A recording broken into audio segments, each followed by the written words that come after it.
many are smarter than the few. The idea started over 100 years ago. And since then, James Surowiecki wrote a book in 2004 called The Wisdom of Crowds.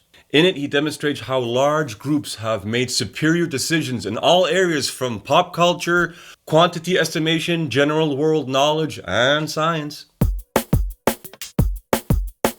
Okay, one example is a bag of marbles. So if I take a bag of marbles, a transparent bag of marbles, this big, I fill it with marbles because everybody knows how big a marble is, right?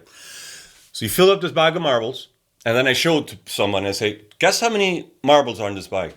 And they say, 500. I show it to someone else. He says 1,000. And then somebody else, 1,500. 850, whatever. So you ask a bunch of people. You ask the crowd. The crowd has to be very big. So let's say I ask 10,000 people or 50,000 people or 100,000 people is even better. The more, the better. That's basically it. Million is even better. It'll be more accurate, the answer. So if I ask all these people what they think a guess is of how many marbles in the bag, then you average the answer, and that average is either going to be the answer or very, very, very close to the answer.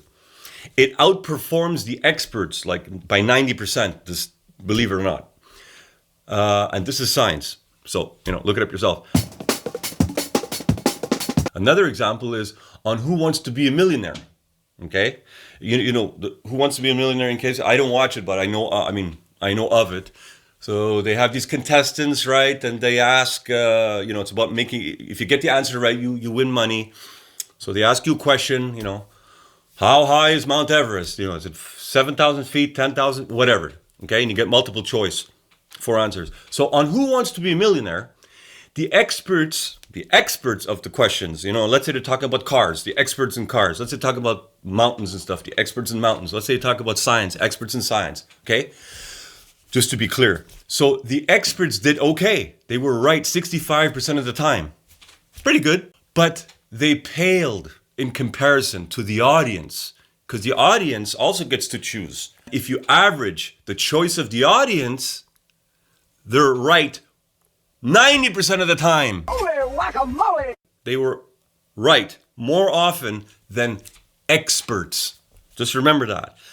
The collective crowd is smarter most of the time, like 90% of the time in this case, than experts.